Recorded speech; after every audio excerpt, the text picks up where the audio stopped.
Hello everyone, it's your boy B3. I'm going to do a type of vlog today that I haven't done in a while, a dream journal. Sometimes I'll have very interesting dreams and I'll make a video about them before I forget them.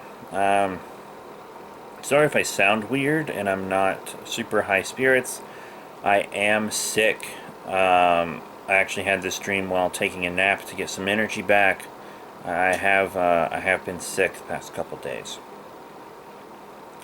But this dream starts off with my brother and I visiting my grandmother, my paternal grandmother, who in real life is dead, and the dream really nailed it.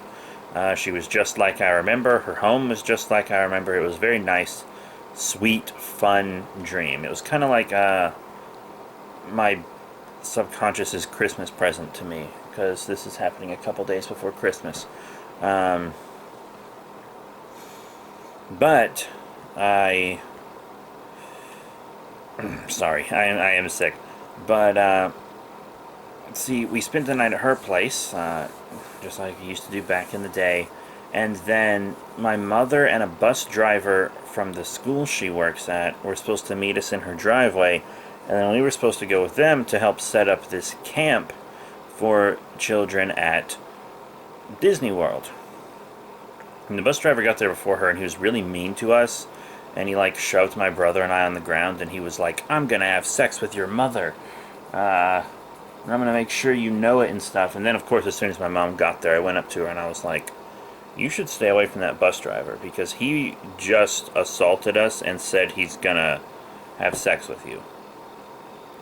And so my mom told this bus driver character, who kind of looks like the longer-haired brother from Supernatural,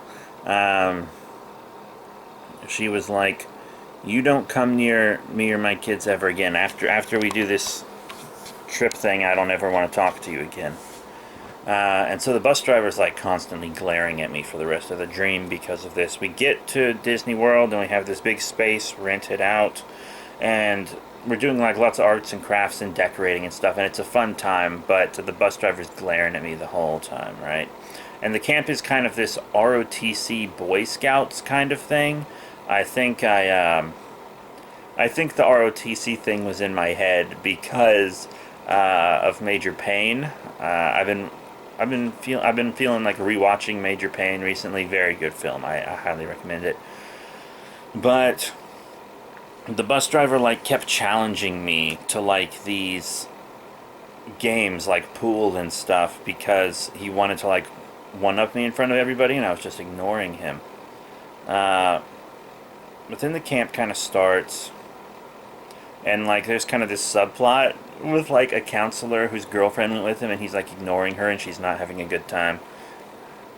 It doesn't really go anywhere romantically with me. It's just like the subplot's just about her not having a good time. I don't know why it was in there. Bad writing. Also, a lot of plot holes in this dream, but what dream doesn't have them, right? So then demons attack us. Yeah, I know that seems like it's out of nowhere, but demons attack us, and they're kind of like Evil Dead, Dead Spacey kind of demons. They aren't like the stereotypical red horns, wings, no. And everyone's fighting off these demons, and suddenly I'm a badass. In real life, I'm the furthest thing from a badass. But in this dream, I am a hardcore badass. I like am killing all these demons with our arts and crafts supplies, like strangling them with streamers and stabbing them with scissors and stuff. It was pretty fucking dope. And during the confusion, the bus driver actually tries to kill me during the fight, because he's like, "Oh, everyone's worried about themselves." But I crippled him when he tried, and then we were all like, "How dare you, we're going to call the police." But before we can call the police, the building we are in turns into a demon spaceship, and it flies into space. Yeah, this dream is insane. So it flies into space. The spaceship kind of looks like, you remember in Godzilla Final Wars? Lots of you have probably seen that. This is a heavy kaiju channel. But there's like the big sphere mothership, and then it has kind of like the beak-like ships that like dock into it. It was like one of those beak-like ships, but it was like black and very demonic looking. It almost looked like a crustacean's shell on the outside, like a really dark black crustacean shell. It flies out into space, and the further it gets away from Earth, the more demonic it becomes inside. Like, as it gets further from Earth, the size, the outside doesn't get bigger, but the inside gets bigger, TARDIS style. And it like starts to expand and become this hellish landscape, and me and the survivors are like traveling across it, and I'm like killing any demons we run into with my signature weapon in this dream. You know those scissors where the blades are like into funny patterns so you can cut patterns into paper? That's my weapon. I have a 1/2 of that sharpened, and it was the exact same one that we have in my kitchen island drawer at home, which was really funny, with the yellow handle and everything. And I'm using that to kill demons, and a lot of people have died. Like at the beginning of the dream, there were a bunch of children in it, in the center that we rented out. And then by the end of the dream, there are 0 children. There are only adult survivors. So I don't see children die in my dream, but my dream is kind of implying, hey, all those children are dead. And also, my grandma wasn't there, which means she died. But here's the thing. In this dream, when somebody dies in this, when somebody dies inside this spaceship, they become a demon, and then I have to kill them, which means I probably had to kill a bunch of demon children and my own demon grandmother. Even though that's not in the dream, it's like still pretty crazy to think about. So we get to this place where there's finally like some fresh water, and Satan is there. And Satan does not look like you would expect. He's like this buff guy without genitals and very smooth features.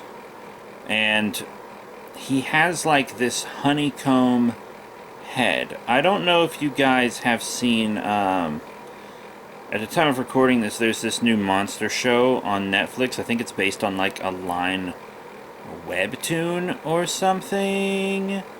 But I think it's called Sweet Home, something like that. And it is about people turning into monsters, and I think it might have also kind of inspired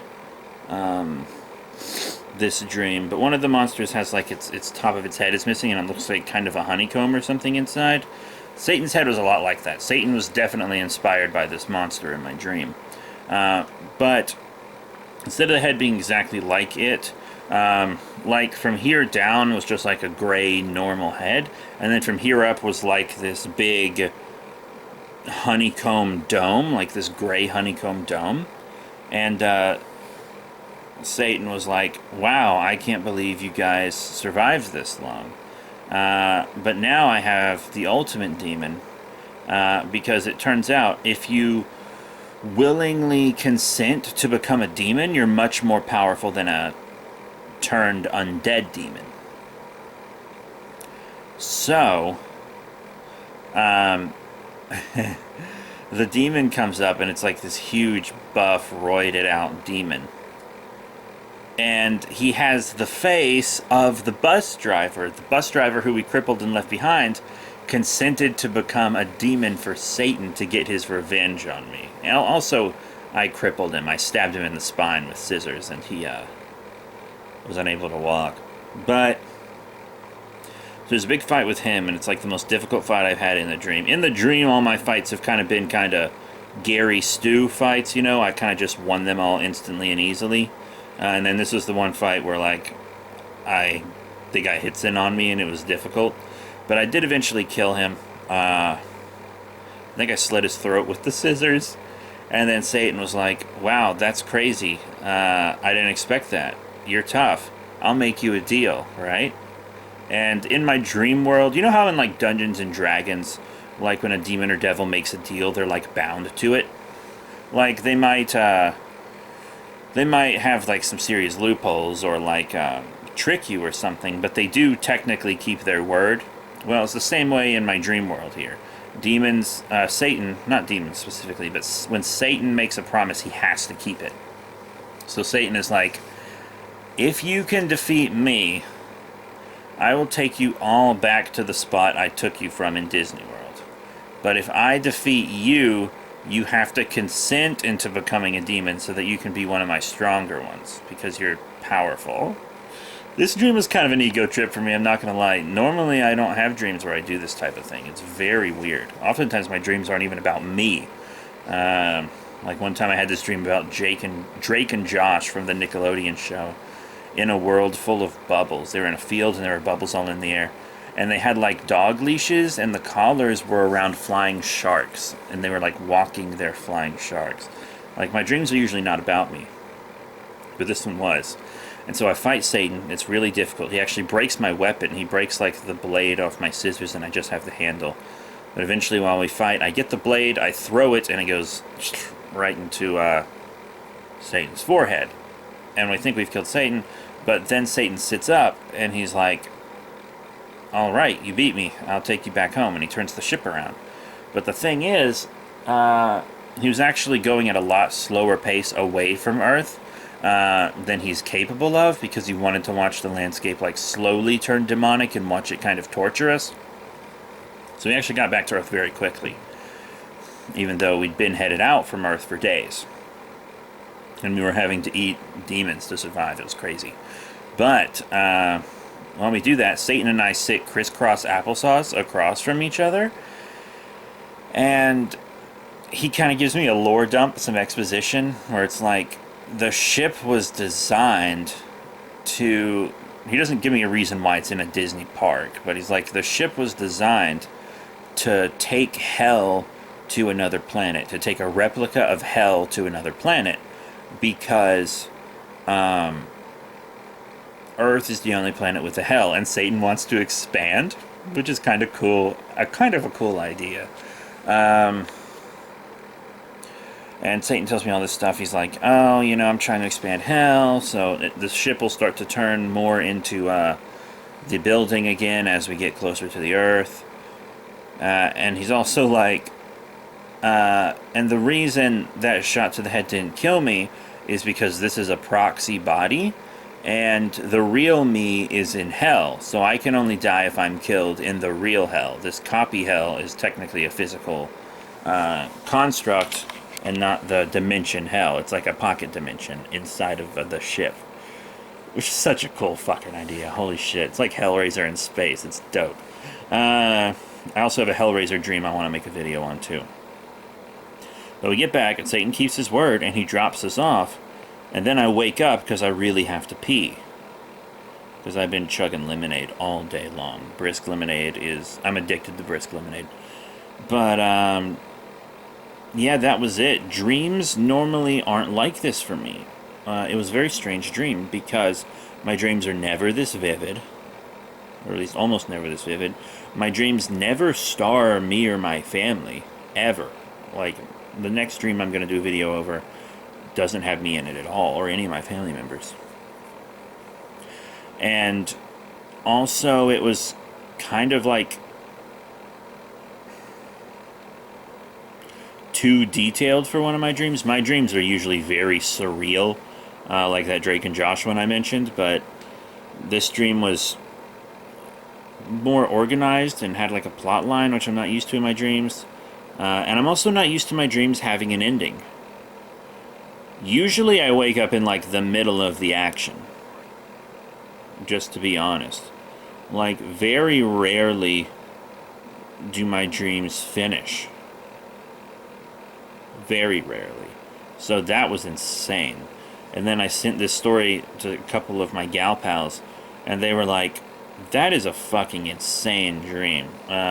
My friend KeoCat, who plays Dungeons & Dragons with us, you can hear more about her on the Tabletop Recap podcast, link in the description below.